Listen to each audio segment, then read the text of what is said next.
Hello সবাইকে, আসসালামু আলাইকুম। তোমাদের সবাইকে স্বাগত জানাচ্ছি তোমাদের দ্বাদশ অধ্যায়ের লাস্ট ক্লাসে। সবাই একটু বলো আমার কথা স্পষ্টভাবে শুনতে পাচ্ছ কিনা। ওয়ালাইকুম আসসালাম।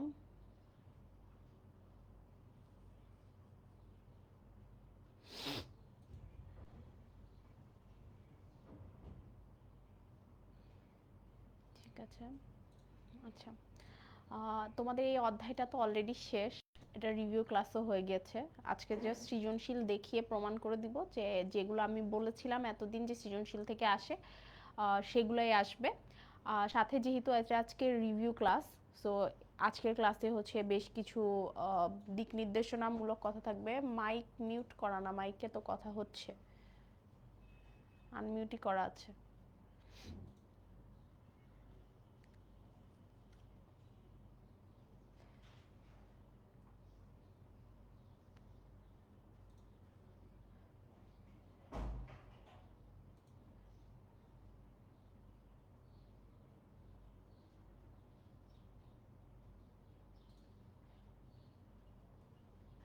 আচ্ছা, কথাবার্তা ঠিকঠাক আছে? সাউন্ড প্রবলেম বলতেছে।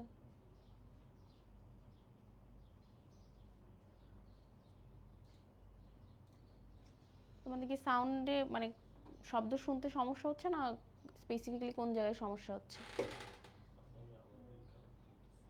সাউন্ড কম কারণ আজকে আমি আস্তে কথা বলছি তাই, বাট কথাটা শুনতে পাচ্ছ কিনা সেটা বলো। আমি পড়া শুরু হলে জোরে কথা বলবো, সমস্যা নাই, বাট কথার স্পষ্ট আছে কিনা সেটা বলো। সাউন্ড কম হইলে সমস্যা নাই, আমি জোরে চিল্লায় কথা বললে সাউন্ড ঠিক হয়ে যাবে,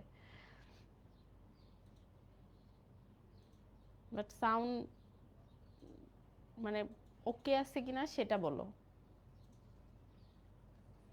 আসলে আমি তো আর at the same time class করি না তোমাদের সাথে, সো মানে এক্স্যাক্ট সমস্যাটা তো আমি বুঝতে পারি না।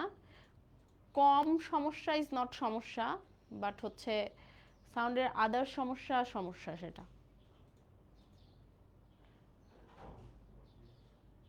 এখন একটু বলো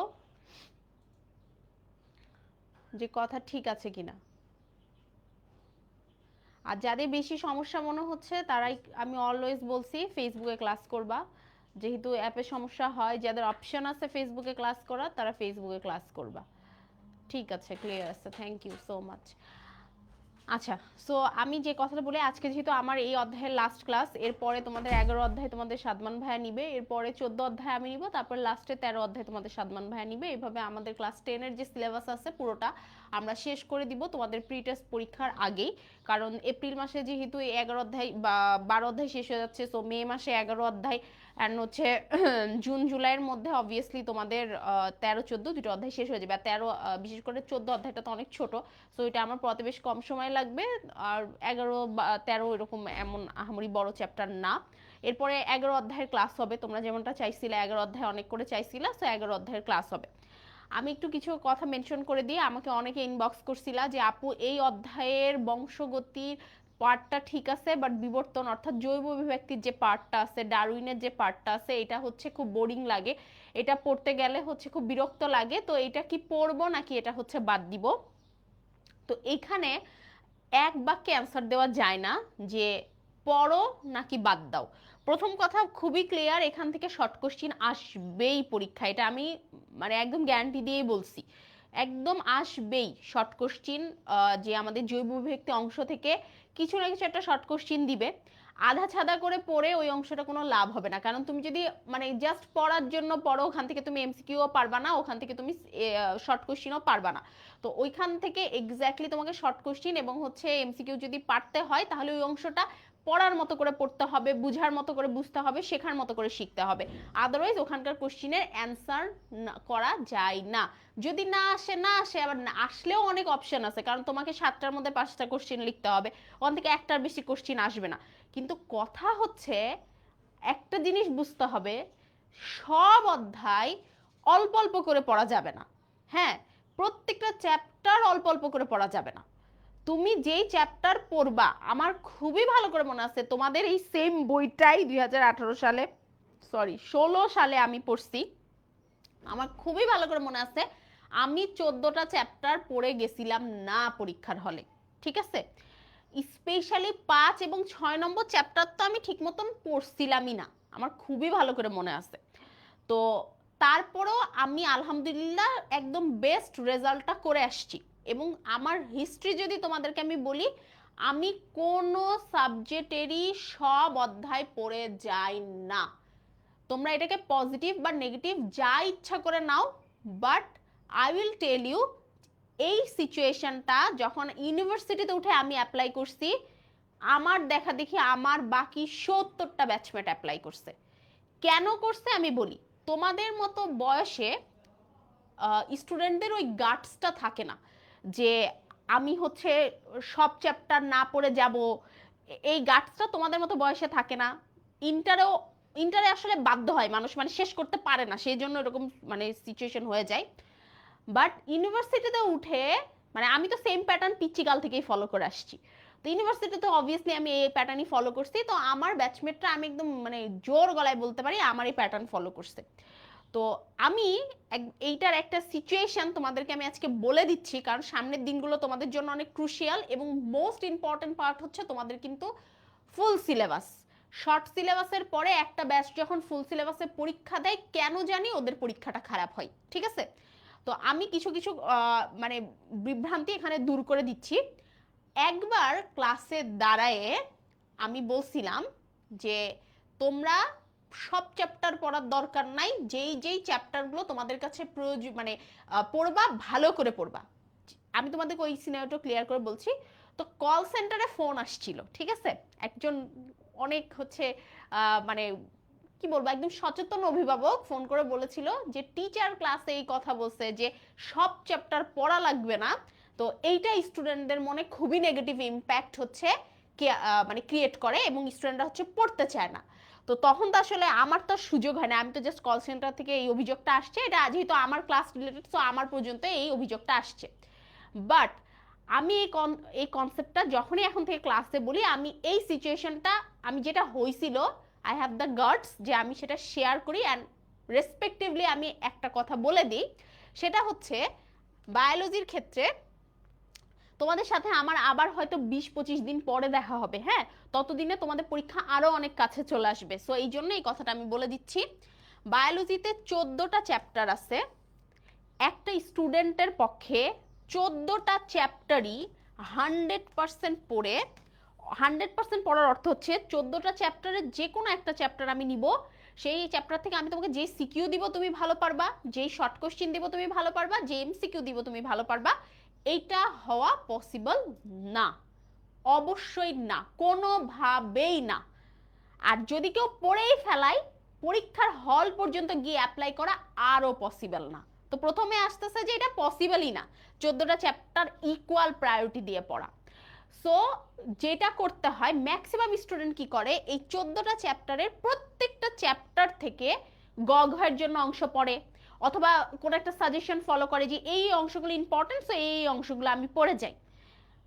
পরে যেটা হয়, পরীক্ষায় গিয়ে ও যেই যেই সাজেশনগুলো যেই যেই চ্যাপ্টারের ফলো করছে, ওই ওই সাজেশনগুলো ওই ওই চ্যাপ্টারের বাদ দিয়ে যেগুলো ফলো করে নাই সেগুলো আসে, এবং আলটিমেটলি ওর কিচ্ছু কমন আসে না। এবং একটা স্টুডেন্ট যার আসলেই এ প্লাস পাওয়ার কথা বা আসলেই একটা রেজাল্ট করার কথা, সে তার থেকে আরো খারাপ রেজাল্ট করে।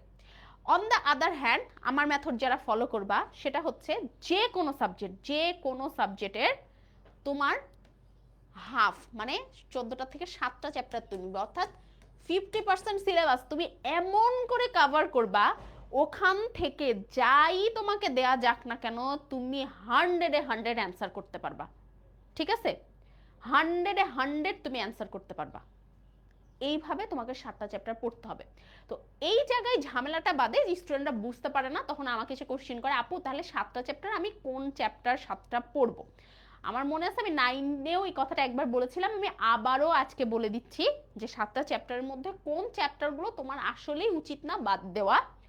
But on the other hand তুমি অবশ্যই প্রায়োরিটি দিবা যে তুমি আসলেই কোন কোন চ্যাপ্টার ভালো পারো। যেমন আমি তোমাকে উদাহরণ দিয়ে বলি, বায়োলজি বইয়ের সবচেয়ে বড় চ্যাপ্টার হচ্ছে চ্যাপ্টার 2, 5 এবং 6। তো আমি আমার স্টুডেন্টদেরকে সবসময় 2, 5 এবং 6-এর মধ্যে থেকে সবসময় 2 নম্বর চ্যাপ্টারটা পড়তে সাজেশন দিই, কারণ 5 এবং 6 নম্বর চ্যাপ্টার থেকে একটা চ্যাপ্টার থেকে কোশ্চিন আসলে আরেকটা চ্যাপ্টার থেকে আসে না। তোমরা বিগত বছরের প্যাটার্ন ফলো করবা, 5 থেকে আসলে 6 থেকে আসে না, 6 থেকে আসলে 5 থেকে আসে না।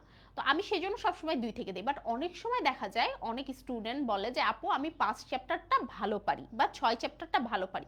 সো অবভিয়াসলি তার কাছে অপশন হচ্ছে তুমি যেহেতু 5 বা 6 ভালো পারো তাহলে তুমি 5 বা 6 পড়ো, মানে তুমি যেটা ভালো পারো তুমি সেটা প্রায়োরিটি দিবা। বাট মেইন কথা হচ্ছে এই 3টা চ্যাপ্টারের মধ্যে থেকে একটা চ্যাপ্টার তোমাকে A to Z পড়তে হবে, যেন সেখান থেকে তুমি সিকিউ আসলে পারো, সেখান থেকে তুমি এমসিকিউ আসলে পারো, সেখান থেকে শর্ট কোশ্চেন আসলেও পারো। কেননা বাকি যেই 2টা চ্যাপ্টার তুমি বাদ দিবা সেই 2টো চ্যাপ্টার থেকেও আসলে এমসিকিউ আসবে, সেই 2টো চ্যাপ্টার থেকেও শর্ট কোশ্চেন আসবে, সেই 2টো চ্যাপ্টার থেকেও সিকিউ আসবে। বুঝতে পারছো? আচ্ছা, এবার নন অ্যাভয়েডেবল যে চ্যাপ্টারগুলো আছে যেগুলো খুবই ইম্পর্টেন্ট, তার মধ্যে একটা হচ্ছে 1 নম্বর চ্যাপ্টার, 4 নম্বর চ্যাপ্টার, এখন আমরা যে চ্যাপ্টারটা পড়ছি 12 নম্বর চ্যাপ্টার, এবং চ্যাপ্টার হচ্ছে আমাদের 1 2 3 5 6 তো গেছে, 7 8 বাদ দিলাম 8। আচ্ছা এখানে আগে 8 লিখি, 8টা বেশি গুরুত্বপূর্ণ। হ্যাঁ, সো 8 লিখতেছি, দেন আমি 3 লিখতেছি।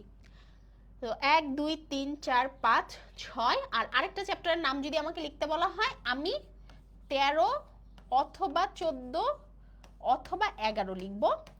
আই উড রিয়েলি অ্যাপ্রিসিয়েট যদি তুমি 3টা চ্যাপ্টারই পড়ো, ঠিক আছে? 11 13 14 3টাই পড়ো, তাহলে আমি এটা বেশি অ্যাপ্রিসিয়েট করব। বাট এই 3টার মধ্যে থেকে একটা মাস্ট পড়তে হবে। এগেইন কোন 3টা, এই 3টার মধ্যে থেকে তুমি কোন 3টা পড়বা, চয়েস ইজ ইয়োর্স, যেটা তুমি বেশি ভালো পারো। বুঝাতে পারছি? সো মোদ্দা কথা তোমাকে যেটা করতে হবে অ্যাজ এ গুড স্টুডেন্ট অথবা টপ রেজাল্ট করার জন্য আপুর মতো যে কাজটা করতে হবে, তুমি চ্যাপ্টার 1 3 4 8 11 12 13 14 এই চ্যাপ্টার সবগুলা পারফেক্টলি পড়বা। 2 5 6 এর মধ্যে থেকে জাস্ট 2 পড়বা, বা যেটা তুমি ভালো পারো সেটা।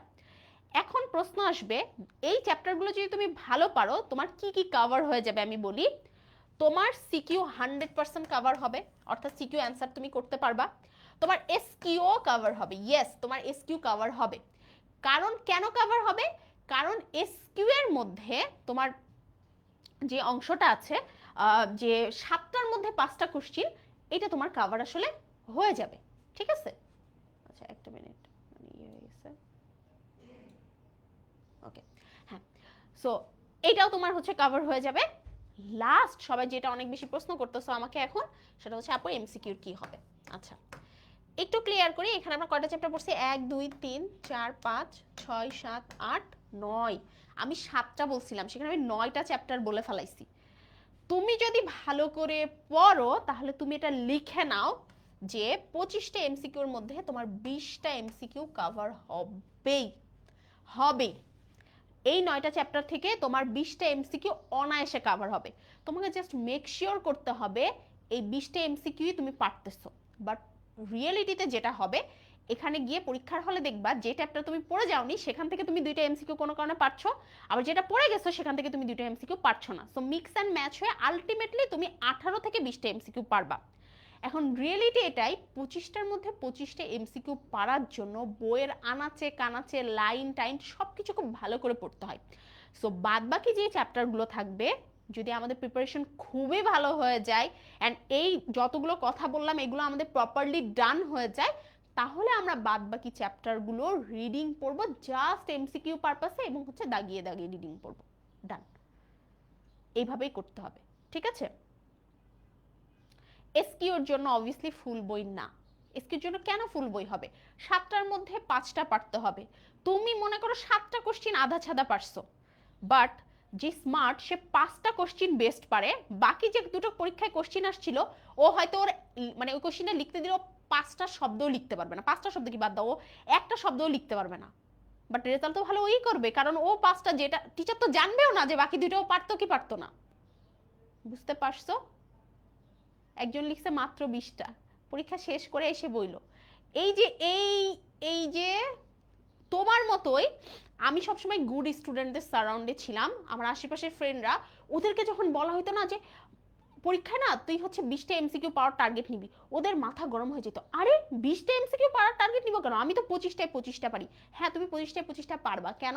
কারণ তুমি গাইড পড়ে যাও, ওই গাইড থেকে হুবহু কোশ্চিন তোমার পরীক্ষার হলে দিয়ে দেয়। তুমি একটা কোচিংয়ে ক্লাস করো, সেই কোচিংয়ে টিচার যে কোশ্চিনগুলো প্র্যাকটিস করায় সেগুলোই পরীক্ষায় হুবহু দিয়ে দেয়, কিন্তু বাস্তবে যখন তুমি বোর্ড পরীক্ষা দিতে যাও তখন কিন্তু ওই কোশ্চিন হুবহু আসে না। ইভেন প্রিভিয়াস ইয়ারের বোর্ড কোশ্চিনও হুবহু আসে না। তো যেহেতু এই বিগত বছরে এইসব মানে কোশ্চিনগুলো হুবহু আসে না, তাহলে খুবই অবভিয়াস ব্যাপার যে যে ভালো করে বই পড়ছে সে পারবে। তো আমার কাছে খুবই মজা লাগতো যে পরীক্ষা যখন দিতে যাইতাম আমি দেখতাম ওরা পুরো বই পড়ে ওরা 25টা 20টা পারতেছে, আমি এরকম অর্ধেক পড়ে গিয়েও আমি 20টা পারতেছি, বাট আমি যে 20টা পারতেছি আমি সেটাতে কনফিডেন্ট। ওরা দুই একটা দাগাচ্ছে সেগুলোতেও ওরা মানে সাহস পাচ্ছে না যে হ্যাঁ আসলে এই ঘটনাটা হয়েছে। হুম। আর ওই যে 5 মার্ক 20 থেকে 25 তোলার জার্নিটা অনেক কঠিন। আমি সবসময় বলি যে A+ পাবা, যে গোল্ডেন পাবা, তার জার্নিটা অনেক কঠিন। যখনই 4.90 নিচের রেজাল্ট হইতে থাকবে, এই রেজাল্টটা এমন রেজাল্ট যে কিছু কিছু সাবজেক্টে A-B পায়ও মানুষ হচ্ছে 4.90 বা 95 4.50 উপরে রেজাল্ট করে ফেলায়। ওই জার্নিটাতে কে কি এ পাইছে এ মাইনাস পাইছে ওগুলোর হিসাব হয় না, বাট যারা 4.90 উপর থেকে পাওয়ার চেষ্টা করবা তাদের জার্নিটা অনেক কঠিন। একইভাবে 20 পর্যন্ত পাওয়া ইজ ইজি, যদি তুমি মোটামুটি পড়াশোনা এইভাবে করে যাও তুমি পাবা, বাট 20 থেকে 25 পাওয়ার জার্নিটা কঠিন। সো 20 থেকে 25 পাওয়ার জার্নির জন্য যেটা করতে হবে, এমসিকিউ বাকি যে চ্যাপ্টারগুলো আছে তার মধ্যে সবার আগে পড়ে ফেলতে হবে হচ্ছে তোমার 7 এবং 9। কেন? কারণ 7 আর 9 চ্যাপ্টার হচ্ছে অনেক ছোট। আমি দুটা বাদ দিছিলাম না, একদম ইন মাই ওপিনিয়ন আমি বাদ দিছিলাম। আমি একদম থরলি যে দুটো চ্যাপ্টার বাদ দিছিলাম সেটা হচ্ছে 5 আর 6, একদম 5 আর 6 আমার বাদ ছিল। তার মধ্যে আবার 5-এর প্রথম যে অংশটা আছে যেখানে উদ্ভিদের পুষ্টির অংশ আছে, ওই অংশটা আমি পড়ছিলাম কারণ আমি জানতাম ওখান থেকে একটা এমসিকিউ আসে, ওখান থেকে আমার এমসিকিউ কমন এসে গেছে। বুঝতে পারছো? তারপর আমি খুব বেসিক হচ্ছে পরিপাক সম্পর্কে জানতাম এবং সেখান থেকেও কোশ্চিন আসে, সেখান থেকেও কোশ্চিন কমন এসে গেছে। তোমার নিয়ত যদি সৎ হয় তুমি দেখবা যে পরীক্ষার হলে গিয়ে কোনো না কোনো ভাবে ইউ ম্যানেজড। আচ্ছা চ্যাপ্টার 10 নিয়ে কথা আসতেছে, এখানে আমি একটু চ্যাপ্টার 10-এর কথাটা লিখে দিই। চ্যাপ্টার 10 নিয়ে তোমরা অনেক বেশি সাফার করো।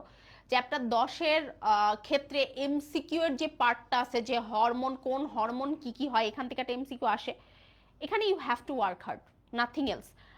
আমার কাছে মনে হয়েছিল যে আমি ওয়ার্ক হার্ড করতে পারবো না, that's why I skip chapter 10। তুমি যদি চাও যে তুমি 25-এ 25 পাবা, যে বললাম মাত্র 20টা, আই অ্যাপ্রিসিয়েট তুমি 25-এ 25 পাইতে পারো, বাট মনে রেখো সাবজেক্ট কিন্তু বায়োলজি একটা না, তোমার আরো অনেক সাবজেক্ট আছে। অনেক ভালো স্টুডেন্ট এইসব সব সাবজেক্টে মোটামুটি মানে হচ্ছে একদম পুরা 95-এর প্লাস মার্ক পেয়ে ওইদিকে সমাজে A+ মিস, বাংলাতে A+ মিস, ঠিক আছে? এটার সংখ্যা কিন্তু খুবই অহরহ। তারপরে ইংলিশে A+ মিস, এটা করা যাবে না। সব সাবজেক্টে কিন্তু তোমাকে A+ পেতে হবে। অবশ্যই সায়েন্সের সাবজেক্টগুলোতে ভালো মার্ক নিয়ে পেতে হবে, বাংলা ইংলিশে ভালো মার্ক নিয়ে পেতে হবে, ঠিক আছে? কে লিখছে সেকেন্ড চ্যাপ্টার থেকে তো মাইটোকন্ড্রিয়া আসবেই, তো তাহলে এটা বাদ দিলেন আপু? না না, আমি তো বলেছি সেকেন্ড চ্যাপ্টার পড়তে হবে, আমি তো আগেই বলছি, আমি কখন বাদ দিছি? আমি তো বলছি 2, 5 আর 6-এর মধ্যে থেকে একটা পড়তে হবে এবং আই সাজেস্ট যে হচ্ছে 2, এটা আমি আগেই বলছি। আর চ্যাপ্টার 10 আসতেও পারে নাও আসতে পারে, তুমি বিগত বছর কোশ্চিন ঘেটে দেখো, চ্যাপ্টার 10 আসতেও পারে নাও আসতে পারে। চ্যাপ্টার 5 একবার কোন একটা বোর্ডে চ্যাপ্টার 5 আসছে, কোন একটা বোর্ডে চ্যাপ্টার 6 আসছে। ওকে ডান। আমি আমার একদম হাইয়েস্ট পার্সপেক্টিভ থেকে মোস্ট ভ্যালুয়েবল কথাটা তোমাদেরকে বলে দিয়েছি, and decision is up to you যে তোমরা পরীক্ষার আগে সাফার করবা নাকি এখনই হচ্ছে এই জিনিসগুলো এইভাবে ইয়ে করবা। আর ছবির যদি কথা বলি, তোমরা জানো যে এই চ্যাপ্টারটাতে কোনো ছবি নাই, এই চ্যাপ্টারটাতেও কোনো ছবি নাই। এই চ্যাপ্টারটাতে একটা ফ্লো চার্ট আছে, ওই ফ্লো চার্টটাকে তোমরা আবার অনেকে ছবি মনে করো, এটা ছবি না, এটা ফ্লো চার্ট। দেন হচ্ছে অবশ্যই চ্যাপ্টার 12-তে ছবি আছে, চ্যাপ্টার 8-এ ছবি আছে, চ্যাপ্টার 3-এও ছবি আছে, চ্যাপ্টার 11-এ অবভিয়াসলি ছবি আছে, এই চ্যাপ্টার 14-তেও ছবি আছে, চ্যাপ্টার 13 ছবিটা ইজ নট নেগলিজেবল, সো এটাতেও ছবি নাই। সো যেগুলো গোল করছে এগুলোতে হচ্ছে ছবি আছে, সো অবশ্যই ওই চ্যাপ্টারগুলো থেকে ওই জন্য কোশ্চিনও বেশি আছে এবং ওগুলো মানে ওগুলো হচ্ছে পড়তে গেলে অবশ্যই ছবি সহ প্র্যাকটিস করতে হবে, ঠিক আছে? ফাইন।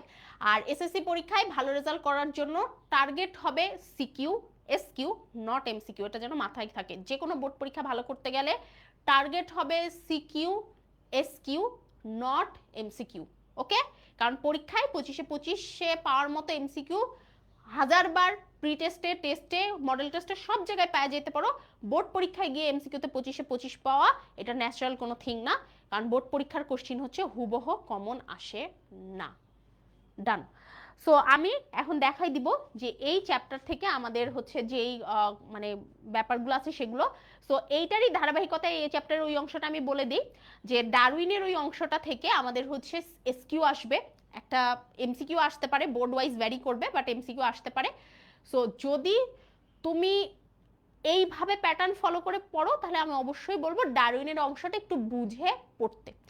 আর যদি মনে হয় যে না মাথা গুলাই যাচ্ছে তো ইউ ক্যান স্কিপ, ঠিক আছে, ডিপেন্ড অন যে তুমি এই দিকে কতগুলো চ্যাপ্টার কভার করতেছো, মানে একান্তই যদি ভেজাল হয়, বাট যেই চ্যাপ্টার পড়তেছো সেই চ্যাপ্টার মানে বেস্ট ভার্সনে পড়াটা আমি সাজেস্ট করি আর কি। আচ্ছা ওকে।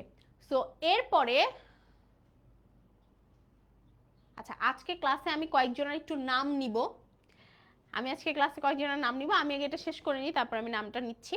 সো এরপরে যেটা আমি বলতেছি সেটা হচ্ছে আমাদের, আমি ইয়েতে চলে যাচ্ছি ডাইরেক্ট, ওই যে কি জানো এমসি সরি সিকিউর অংশটাতে চলে যাচ্ছি। তোমাদের কাছে তো স্লাইড অলরেডি চলে গেছে, এটা হচ্ছে না কেন? আচ্ছা আচ্ছা তোমাদের কিন্তু সিকিউ এমসিকিউর জন্য ইম্পর্টেন্ট পার্ট কোনটা কোনটা এগুলো আমার সব বলা আসলে ডান। সো আমি হচ্ছে ওই ইয়েটা অংশটা চলে যাবো। আচ্ছা এখন মনে হয় নামাজ আজানের ব্রেক দিবে। সো মানে না, নাম আজান হবে, সো আমরা মনে হয় নামাজে একটু ব্রেক দিব, এটা থাকবে। আচ্ছা এই স্লাইডটা একটু খেয়াল করো, এখানে মোটামুটি বিগত বছরগুলোতে কয়ের জন্য যে ইম্পর্টেন্ট জিনিসগুলো আছে সেগুলো বলে দেওয়া আছে, কয়ের জন্য কি ইম্পর্টেন্ট, কয়ের জন্য কোন কোশ্চিনগুলো ইম্পর্টেন্ট সেগুলো বলা আছে, ক্ষয়ের জন্য কোন কোশ্চিনগুলো ইম্পর্টেন্ট সেটা বলা আছে, এবং ঘয়ের জন্য ইম্পর্টেন্ট কোশ্চিনও বলা আছে যে ডিএনএ এর গঠন বর্ণনা করো, তা কিভাবে লিখবা, আরএনএ এর গঠন বর্ণনা করো, ডিএনএ আরএনএ এর পার্থক্য, তারপর হচ্ছে এই যে ইয়ে মেন্ডেলের সূত্র, ডিএনএ অনুলিপন প্রক্রিয়া, তারপরে তোমার হচ্ছে ডিএনএ টেস্ট, দেন লিঙ্গ নির্ধারণ ব্যাখ্যা করো, হ্যাঁ, তারপর বিভিন্ন ক্রসের মাধ্যমে, এগুলো কিন্তু ঘর জন্য বলা আছে, বাট এটা না, আমি হচ্ছে ডাইরেক্ট আমি কোশ্চিন দেখাতে চাচ্ছি একদম রিসেন্ট 2025 সালে, 26-এর কোশ্চিন যেহেতু হয় নাই, এই অধ্যায়টা পড়ে যেহেতু ফেলছো তোমরা 26-এর কোশ্চিন আসলে একটু দেখবা, হ্যাঁ, যে তোমরা ওখান থেকে কমন পাও কিনা।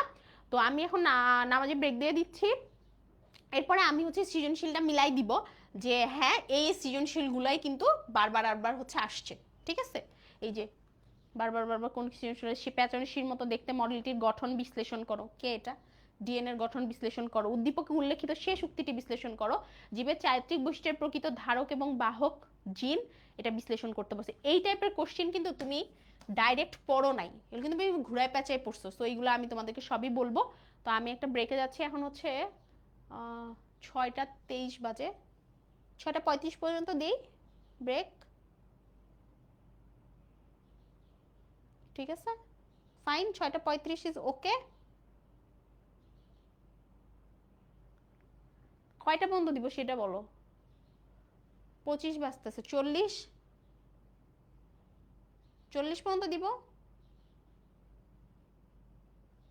ওকে ফাইন, ঠিক আছে, আমরা ক্লাস স্টার্ট করব 6টা 40-এ।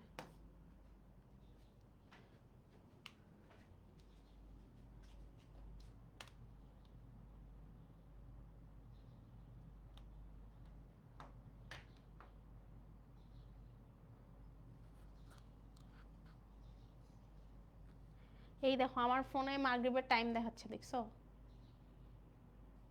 এই যে দেখছো মাগরিবের টাইম দেখাচ্ছে।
হ্যালো, চলে এসেছি আমি।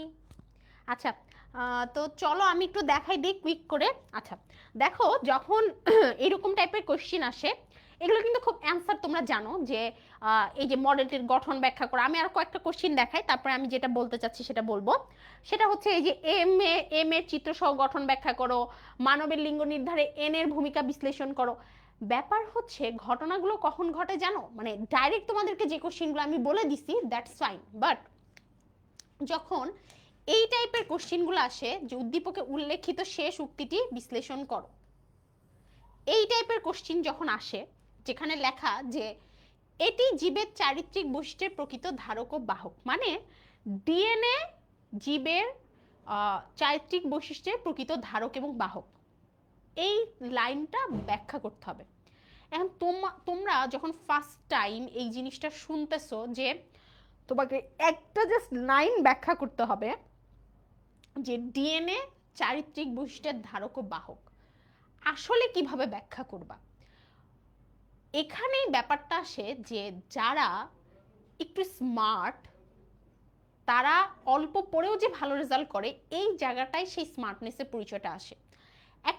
একটা স্টুডেন্ট যে অনেক পড়াশোনা করছে বাট যে লেখার ক্ষেত্রে পারদর্শী না, সৃজনশীল লিখতে পারদর্শী না, পরীক্ষা হলে টাইম ম্যানেজমেন্টে পারদর্শী না, এই টাইপের স্টুডেন্টগুলা এই টাইপের কোশ্চিন যখন আসে, যে ঢাকা বোর্ড 2025-এর কোশ্চিন, এগুলোতে দেখাচ্ছে ওরা 2 পায়, বাট যারা স্মার্ট ওরা এখানে 4-এ 4ও ইনশিওর করে ফেলে। তো আমরা এইসব কোশ্চিন লেখার ক্ষেত্রে একটু ধাপ বাই ধাপ যাব। কিরকম? যে উদ্দীপকের শেষ উক্তিটা কি, প্রথম হচ্ছে এটা। এবার এখানে আছে এটি, এই এটি জিনিসটা ডিএনএ কেন সেটা আমি কতগুলো পয়েন্ট বলতেছি, এভাবে স্টেপ বাই স্টেপ জিনিসটা যাবে। এরপরে হচ্ছে ডিএনএ কাকে বলে, তোমাদেরকে ডিএনএ কি একটা সংজ্ঞা শিখাইছি না, যে ডিএনএ হচ্ছে বংশগতির মনে করো রাসায়নিক ভিত্তি, যা হচ্ছে পলিনিউক্লিওটাইডের সর্পিলাকার গঠন, বা এরকম একটা সংজ্ঞা যে শিখাইছি সেটা। মেধাবী ইজ ডিফারেন্ট টার্ম, আমি এই জিনিসগুলোর না কিছু ডিফারেন্সিয়েশন আছে, মেধাবী, গুড স্টুডেন্ট, দেন কি বলবো, মানে এইরকম টার্মগুলোর ডিফারেন্সিয়েশন আছে। This all are not same kind of terms, হ্যাঁ, যেটা আমরা গুলায় ফেলি। অনেক স্টুডেন্ট অনেক ভালো রেজাল্ট করে but genuinely they are not মেধাবী, they have just one skill, যেটা কি, which is they can memorize. তারা জিনিস মানে যে কোনো কিছু ভালো জিনিস মেমোরাইজ করতে পারে, মানে যে কোনো কিছু তারা মেমোরাইজ করতে পারে। এবং লং টার্মে যে কোনো একটা স্টুডেন্ট ভালো রেজাল্ট সেই করতে পারে যে হচ্ছে বেশি ভালো মেমোরাইজ করতে পারে। কারণ তুই টেকনিক্যালি চিন্তা করো, পরীক্ষার হলে একটা সাদা খাতা থাকবে আর তুমি থাকবা, তুমি অঙ্ক বলো যাই বলো, তুমি যদি মুখস্থ না করো সাদা খাতায় তুমি কিভাবে কিছু সেটা ইনপুট দিবা? দিতে পারবা? পারবা না। ঠিক আছে, তো আমি এটা বলতেছি, এই কোশ্চিনটার ব্যাখ্যাটা আমরা আগে শুনি, একটু রিয়েলাইজ করি, কারণ এরকম কোশ্চিন সব সাবজেক্টেই আসে। সো টার্মটা হচ্ছে প্রথমে যে উদ্দীপকটা কি, সেকেন্ড টার্ম হচ্ছে উদ্দীপকের এটিটা ডিএনএ কেন, থার্ড লাইন হচ্ছে যে ডিএনএ কি, এর পরের লাইনটা হচ্ছে ডিএনএর মধ্যে কি আছে।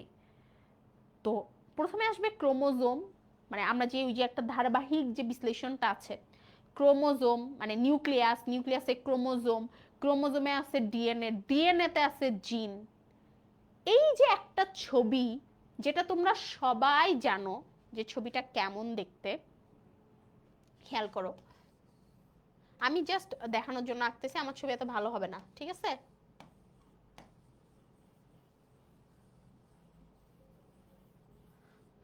এখান থেকে আমাদের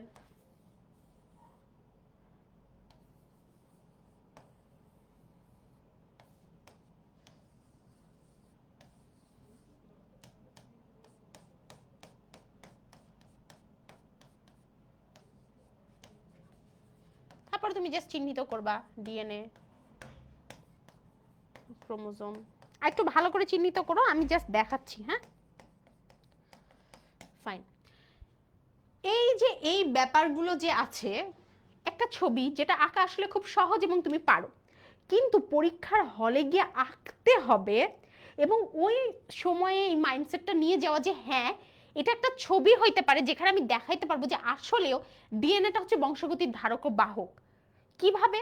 যে এই যে এরপর যে আমি ব্যাখ্যাটা করি যে ডিএনএ তে একটা জিন আছে, যে জিনটা আমাদের যে কোনো বৈশিষ্ট্যের প্রকাশক, এবং এই যে ডিএনএটা আমাদের একটা ক্রোমোজোমের মধ্যে থাকে এবং ক্রোমোজোমটা নিউক্লিয়াসের মধ্যে থাকে, এবং নিউক্লিয়াসটা আলটিমেটলি আমাদের একটা কোষ থেকে আরেকটা কোষে বিভাজনের সময় পাস অন হয়। এই যে এই কথাগুলো স্টেপ বাই স্টেপ আসতে হবে, এবং এই মানে তোমাকে টিচারকে দেখাইতে হবে যে তুমি আসলে এখানে লিখতে চাইছো, বলতে চাইছো অনেক, বাট বলছো লিখছো কম। চিত্র কেন রং করতে হবে? চিত্র রং করতে হবে না, খাতাও রং করতে হবে না, খাতা অন্য কালি দিয়ে আঁকতে হবে না, খাতা কালো রং দিয়ে লিখলেই হবে। হ্যাঁ, আমি এইচএসসি পর্যন্ত খাতায় কোনো ধরনের কোনো কালার পেন ব্যবহার করি নাই। এইচএসসি পর্যন্ত সব সময় আমার একটাই পেন ছিল আর পেন্সিল ছিল, বাস, এর বাইরে কিছু নাই। চিত্র হইলে পেন্সিল, খাতার মার্জিন পেন্সিল, এছাড়া বাদ বাকি সব কিছু হচ্ছে কালো কালি, না কোনো নীল পেন ব্যবহার করি নাই। ঠিক আছে, নীল পেন আমার সোয়াচ করতে মনে হতো যে টাইম বেশি লাগে।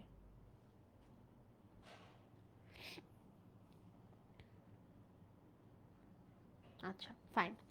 সো যে জিনিসটা এবার চলে আসতেছিল সেটা হচ্ছে উদ্দীপকে উল্লেখিত শেষ উক্তিটি ব্যাখ্যা করা, এবং লাস্টে যখন আমরা ফিনিশিংটা টানবো তখন এই যে ডিএনএ কেন, বংশগতির রাসায়নিক ভিত্তি, তারপর ক্রোমোজোম কিভাবে ভৌত ভিত্তি হলো, এই যে এই কথাগুলো তোমাকে হচ্ছে এগুলো বলতে হবে। আচ্ছা, একজন লিখছো যে হচ্ছে আপু এটা জিন হবে না, কোশ্চিনটা একটু ভালো করে পড়ো।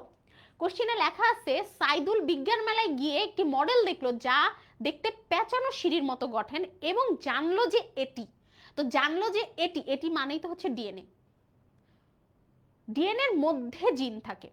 এরকম কোশ্চিন যখন কনফিউশন মনে হবে যে এটা ডিএনএ বা কিনা বা জিন কিনা, ডাইরেক্ট কোনো অ্যান্সারে যাবাই না, ডাইরেক্ট কোনো অ্যান্সারে যাবাই না, অর্থাৎ দুইটাই। মানে অনেক সময় বাংলাতে উদ্দীপকে থাকে না, আমি এটা সবসময় বলি, বাংলাতে উদ্দীপকে থাকে যে অমুক চরিত্রের সাথে কি সাদৃশ্য আছে, ডাইরেক্ট অ্যান্সারে যাবাই না যে হ্যাঁ আছে না নাই, এই অ্যান্সারে যাবাই না।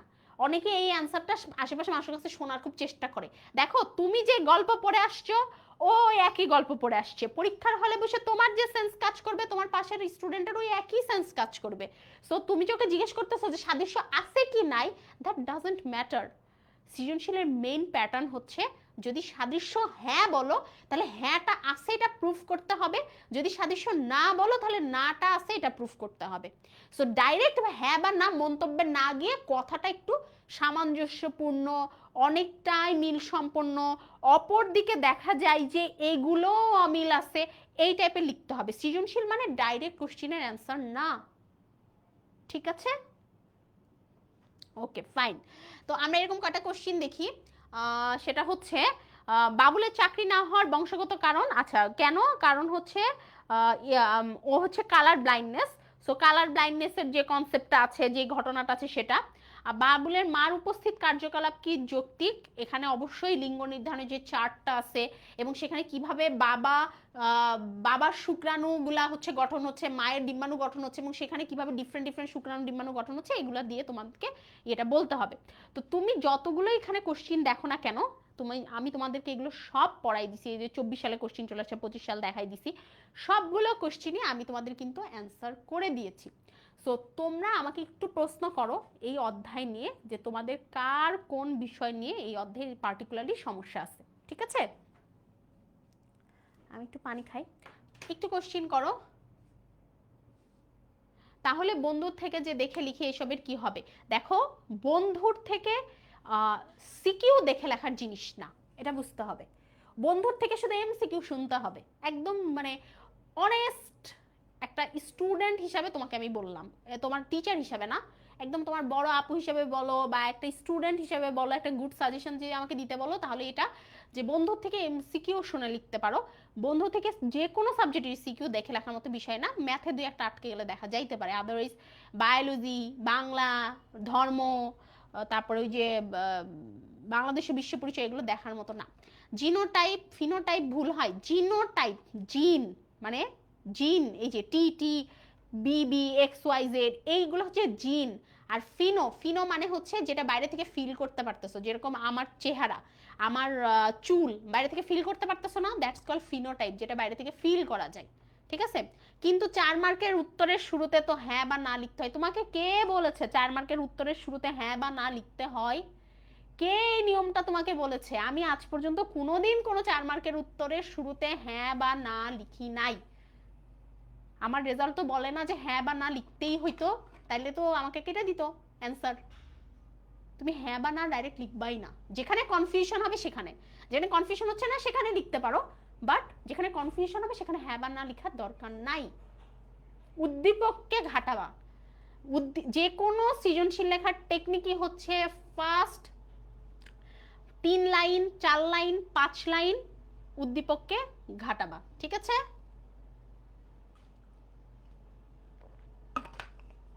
আচ্ছা আপু বলেন প্লিজ, চিত্র লেখার মতো লিখছি তবে 10-এ 8 দিছে কেন? ওইটা টিচাররা মাঝে মাঝে দেয়, সমস্যা নাই, ভালো লিখলে বোর্ড পরীক্ষায় গিয়ে ভালো মার্ক পেয়ে যাবা। হিস্টোন হচ্ছে এক রকমের প্রোটিন।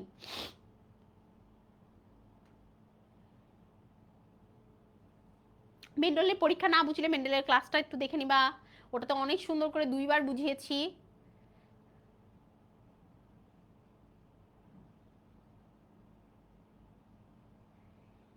আরে বাবা হায়ার ম্যাথ, এই কি হায়ার ম্যাথ, ম্যাথ আর ফিজিক্স এগুলো তো ডাইরেক্ট অ্যান্সার, এগুলোতে আবার কি উদ্দীপক নিয়ে হচ্ছে খেচাল করার টাইম আছে?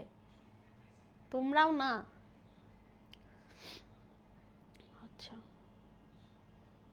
আচ্ছা ওকে, আমি একটু লাস্ট একটা টপিক নিয়ে আলোচনা করে দিচ্ছি, সেটা হচ্ছে বিবর্তন।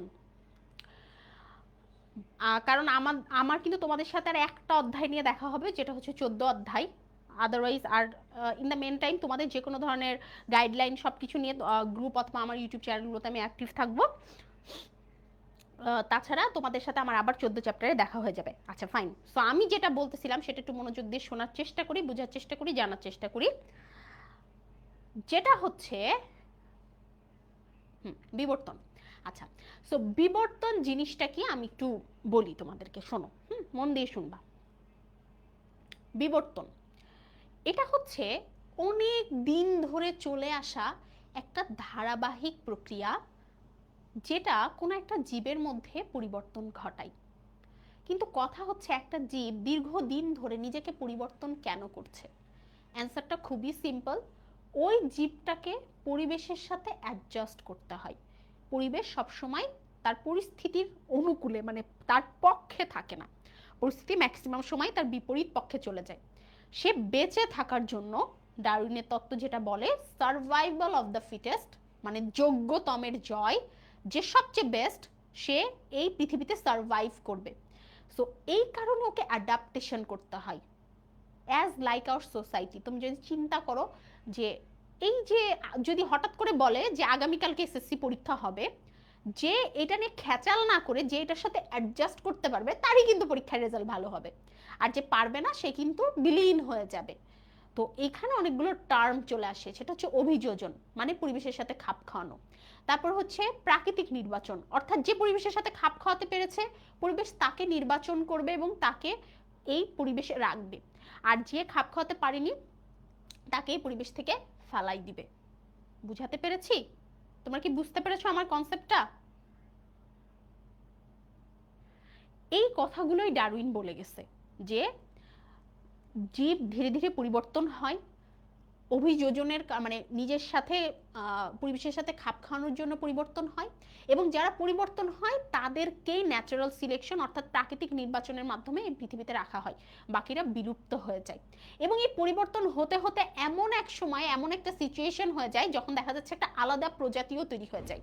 মানে দেখো একটা মানুষ, সে যদি মানুষের মতো আচরণ না করে এতটাই অন্যরকম আচরণ করলো যে তাকে আমরা মানুষ না বলে টানুস বলছি, মানে মনে করো মানুষের থেকে আরেকটা প্রজাতি ক্রিয়েট হয়েছে টানুস, তো আপনাদেরকে টানুস বলছি। এই কথাগুলোই ডারউইনের ঘটনাতে বলা আছে।